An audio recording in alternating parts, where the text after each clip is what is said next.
Adlaw dira Cebu. So kanina sa itong review, medyo exciting ni gamay kay mo na taon ni ang all new Suzuki Ertiga.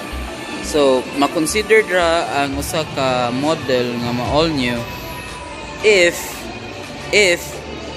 dako jud changes all na go, diba? So if and only changes ang tanang design.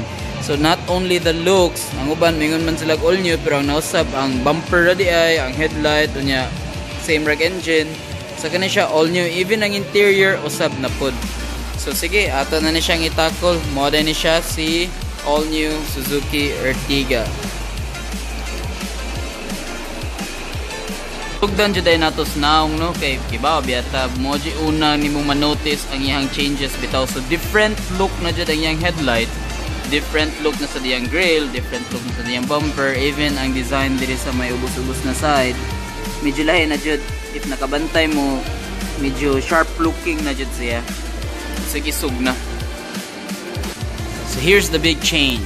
Mao ni siya ang headlight ni Suzuki Ertiga. Muna na yung bago karon. So it comes with dual beams. So one sa low beam and one sa high beam. So nakanindot lang na niya is ang high beam is for high beam jud, unlike bitaw sa mga H4 nga inig high beam niya ang kanang yang multi-reflector medyo dili jud siya nga nana nga ka-spread ba, unlike ano niya nga separate jud si high beam, separate si low beam. And then the low beam on all variants naka-projector headlight na, so mas gwapo na iyang throw sa light compared sa the usual multi-reflector bitaw. Normally kani katag magud kani siya focus. So may nakanindot niya karon sa all new niya nga suga. Bam! Naadri ang aggressive look ni Ertiga, which is iyang bumper. So ang iyang all new nga bumper mo na ni. So kuyaw na kayo og design bitaw. Sa ako lang personal opinion. So naadri ang fog lamps. Kunya if you notice ang iyang line sa ubos medyo lahi na jud og itsura, medyo strong na jud kay siya effects karon. Same thing sa iyang grills nga formado na jud kayo. By the way, this is the Ertiga GL automatic. So heads up ta mo sa iyang internals, okay? Usa sa mga big change ni Ertiga GLX is ang iyang likod. So wa na jud kay makita sa iyang likod karon nga makaingon kag same lang gyapon sa sauna. So totally different na jud siya. So nakabantay mo iyang tail light lahi na, ang iyang lower bumper lahi na pod. Ang asa tong sa unang naingalan nga dako kay nga chrome nga Ertiga nawa na sad. So naagi hapon ang rear sprinkler, rear third brake light, rear wiper and rear defogger available gyapon sa sakyanan. Pero ang iyang LED, ang iyang tail lights kay naka LED na, even brake lights LED na pod. So, niya iyang tail light design medyo aggressive na sa siyang forma. Safety features, tindot naa siya reverse sensor. So, ang GLX na top of the line naa nay reverse camera. So, besides sa sensor. So, mao ni siya ang all new design sa iyang rims. So, it's still the same 15 inches. Still the same size or ligid, which is 185, 65, 15. Ang nakanilahi lang is ang ihanang rim design. Isa sa mga highlights sa design ni all new Ertiga is ang iyahang atok. So naa na siya curve bitaw for aerodynamics. Niya mas ubos sa front, niya mas taas sa likod niya, then ibalik na sa check kanaog. And then ang kaning bagong design sa quarter panel, sa iyang quarter window, medyo katong free flow bitaw nga effect nga moabot dito sa luyo ang iyang glass. So at least inibutang ni sa tint, meron siya one piece dira, which is mo na sana ang new trend karon, kabantay mo. So musulod ta sa sakyanan.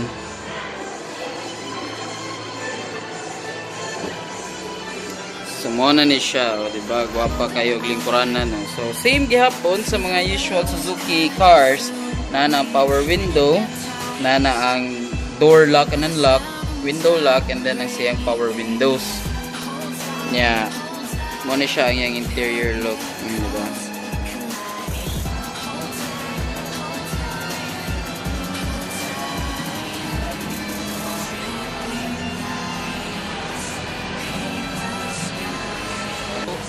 So una ninyong ma-notice sa iyang seat kay kato na siyang na body hugger or kanang na deep bitaw nga side sa kilid para ikasog na yung mga libaong dili ka malabay from left to right. Same thing with sa dire, so na siya deep cut bitaw bantay mana sumuhag na siya maayos sa mga hawak. Isa sa mga tiny features, dili jud siya ingon nga dako nga changes, but tungod ani bitaw mga extra compartments nga pwede ninyo magamit nga wala sa previous unit. So at least with this one pwede nimo butangan sa muhang mga suman. Ikaw nalay gamit sa mga imagination agad sa pwede nimo mabutang dira.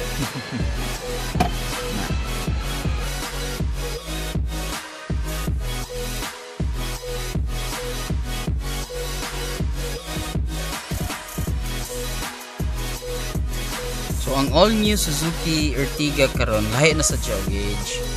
Although nalang siya similarity sa previous design, but lahi na jud siya in terms of color, number, design sa numbers, o ang kanang mga ubang mga asad na bilong ang mga lights. But still naagyapon ang odometer, ang speedometer, o ang multi-information display nga kita niyo sa tunga sa screen karon. Isa sa mga major changes niya sa iyang head unit. If nakabantay mo, lahi na jud siya porma. So yung head unit karon kato ng newer design ni Suzuki nga black ang background, and then kuha na siya nanay mga other options like nana siya memory card, so pwede nimo butang mga music, videos, pictures or ansa dira para at least dili na bitaw ka magsigamit og flash drive. Nana siya aux in, TV in, USB link sa phone, so pwede siya mag mirroring, radio, USB, navigation. So kompleto na niya, mas user friendly na sad karon compared sa mga other touch screens bitaw sa Suzuki. So mo ni yang kuan shift knob, so bag-o na sa check design na siya kanang silver lining di para sa unang katulang ordinary bitaw nga dito leather. So mas sportier look na siya karon, nindot na siya gunitan, and then still naagya pun tong mga buttons, not the buttons, charging port, the USB ug ang auxiliary diri sa ubo, so that while nag-charge mong phone or any gadget na magamit og auxiliary or charging port in one place ra, so wala na tong magbitay nga wire from here bitaw. So mas limpyo na siya karon. So naagya pon ang dual airbag sa front, the GL, and then yung driver side po niya airbags. So naagya pon ang katong the usual sa Suzuki nga naay thermostat, fan speed, ug ang iyang air vent control kung asan mo pag yun ang hangin para flexible or functional jud ang siyang aircon.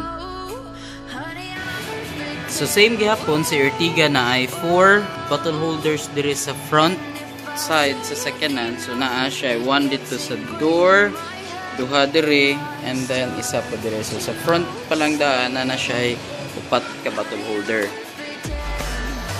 So mga blita sa mid row. So mo ni the usual Suzuki nga almost 90 degrees ang open sa doors, kaya para daw in kaso nagdakag bata dili siya lisod i-move around while entering the car.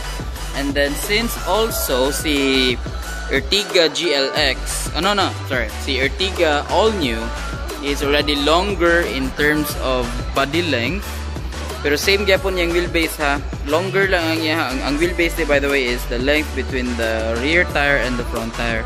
So same ra gyapon sa previous design, but the body is already longer kay para ma-maximize niya yung leg room. So if you notice, I have enough ample space there. I have enough space here also sa mid row, and then naapad yung gihapon ko enough space dire sa third row. So nakanindot na ani is bisag kung naa kay mga bisita nga mga giant kayo, ito yung taguan na siya taguan dire. Okay. So kung naa kay mga giant nga friends, what I mean giant is mga tagas pa nako. Di bitaw, giant, let's say na mga 5'8", 5'9", mga 6-footer, or sa panadira, Di na bitaw ka mahadlok mo palingkod nila sa third row since all the seats manggod sa Ertiga ma-move tunga pa front, ma-move pa ni front, ma-move pa ni sa rear. So flexible ang seat enough para maka-accommodate sa tanan regardless of what height. So may nakanindot ani ni Suzuki Ertiga compared sa iyang mga competitors. So na-maintain gihapon ang katong charging port diri sa tunga. So at least kung na may mga kids nga mag-charge silang mga iPads, iPhones or whatever gadgets they have nga malingaw sila while traveling. So di na sila mag-ilog dito sa front, rin na sa mid row na siya charging port. Isa sa mga major change sa previous design is ang kaninga switch. So kaninga switch is mo ni siya ang katong makapa-move bitaw sa whole seat if ever you wanna access the third row. So sa karaan is diri man to up and down. So karon na siya diri, mas easier na siya. All you have to do is just to pull it up like ana, then ma-fold ang tibuok seat. So same thing gihapon nga halfway lang siya or 45 degrees lang gyapon yung fold. Kay para napaka enough kanang degree nga ma-push nimo ngadto. So with this alone, na-open na nako ang access padung sa third row. Nya nakanindot sa since higher man siya, naka-angle man siya, pwede ka diri mo gunit to get inside the car, di ba? Mas nindot mo gud na kay leverage ba. So magkasud na pa diri. So ato iswayan sud ha. So, put in and I'm inside. Okay. You see, ato ning ipitaron.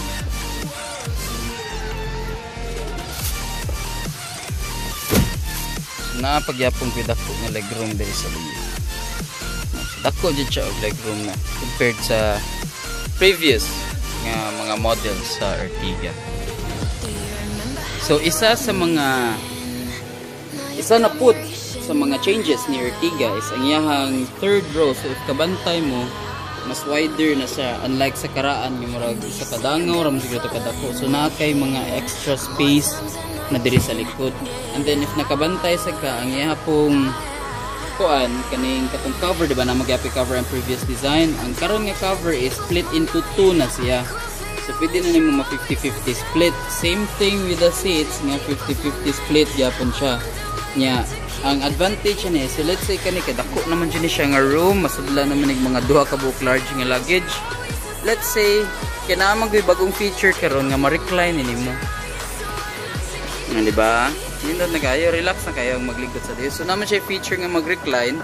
So because naa siya nga feature, mukhaon siya space diri sa ibabaw. Nya naman kay bag. So para dili ka magproblema na kani siya, the whole cover, pwede nimo siya mabutang sa ubos. Diba? So mabutang na nimo diri imong bag para na siya enough room diri para maka-recline ang seat. Or pwede sa nimo i-fold ang duha or ihipuson ang duha. Nakanindot na you have now the floor to roof nga anggo kuan nga space unya. So makabutang na kag much bigger pa nga mga butang. So since karon naa na ni siya nga kuan cover, and then ang nakanindot ani niya is tanaw na to sa ubos, solid plastic nya, lightweight siya muna na mga hollow parts and may mga reinforcements. So lightweight na siya nga plastic karon nya, solid na. Nakanindot niya over the previous design is ang previous design di nimo mabutang og weight, although naa siya enough lang kani siya is bisag mabutang kag 5 gallon water dire karga na jud. And then na measure na sa dinamo if sakto lang ang level sa seat sa tibuok line ani niya hanto dira, you can fit in 4-5 gallons of water, diba? Sulit na kayo. So besides sa kani siya nga maatras na to, ato sa ni siya ma-fold forward there na. And then isa sa mga kuan, kabantay mo flat na jud siya, and then diri na siya reinforcement steel nga mabutangan na nimo og bugat. So muna siya dira nga og magbutang kag karga, himuon mo siyang pick up nga gamay, mabukargahan na jud nimo siya dako-dako. So anything pwede na nimo mabutang dira without worrying na nay mga lumping or nay mga lupyak or unsa pa na, di ba? So bisan pag ang imong gikuha ang GA nga Ertiga, ang kaning mga sidings Even ang kanang mga bottle holders, kana siya dira naa gihapon. So unlike sa ubang competitors nga ilang mga low-end models, kuan na jud mura na katong multi-cab niyo nga wa na mga coverings bitaw. So mo na siya karon. So di ni nato matawag og all new kung same ra gyapon og engine. So even the engine right now is also changed. So still the same Euro 4 international emission spec, pero it's no longer a 1.4 but already a 1.5 liter engine. And then for those nga ang nakakita sa previous nga Ertiga compared to this one, if you notice, mas smaller na ang yang air box o ang yang air filter, which is ang advantage niya is you have the access na sa top of your engine. Unsa may advantage na niya. So let's say in the future kanang magdugay niyo mga sikanan 5 years or more 10 years na, and then mas ganahan na bitaw mo mag DIY kanang kamo na lang mo change back, and you have the knowledge na to change spark plugs na bitaw. So unlike before nga napaka i-unscrew kay ang iyang air filter na adiri nagtakbo, karon ma-access na nimong spark plug without removing the air filter anymore. So mas gihimo siya design sa Suzuki nga mas ma-practical bitaw inana. Mana siya. So ang pag-access di ay sa air filter or sa air box, mura gyapon 2 clicks lang kani o kani. So tangtang na tanan, you can remove the air filter by yourself, so may problema. Change spark plugs kana sila rang mga bolts. As in easy access na sa niya. Isa sa reason daw sa Suzuki Japan nga anong ginanalag design is ang heat daw nga mugawas diri sa kaning head sa engine is diretso na gawas, di na bitaw ma-trap atong dako nga air filter. So mas practical na jud siya karon compared sa una. Still has the brake and clutch fluid, ang iyahang ECU sa throttle body, ang iyahang battery niya mas smaller na sa siya karon compared sa una. So mas barato na siya karon kung ganahan ka mag-ilis, let's say in 2 years time ganahan ka mag-usab, so di na kaya ka mabugatan sa imuhang new battery. And then ang kuan sa coolant, and then sa washer fluid. And then mas loose na sa siya karon tanawa, dako na kay mas limpyo na siya bitaw. Buyag lang. So mo na siya ang new engine ni Suzuki Ertiga. Na siya guys. So if ever na ako'y na-miss, kindly comment lang sa comment section below. Onya, if na mo ganan mo personally contact na ko, akong number nasa sa description. So please do subscribe. Onya, salamat kayo sa pagtanaw. Alright, bye bye.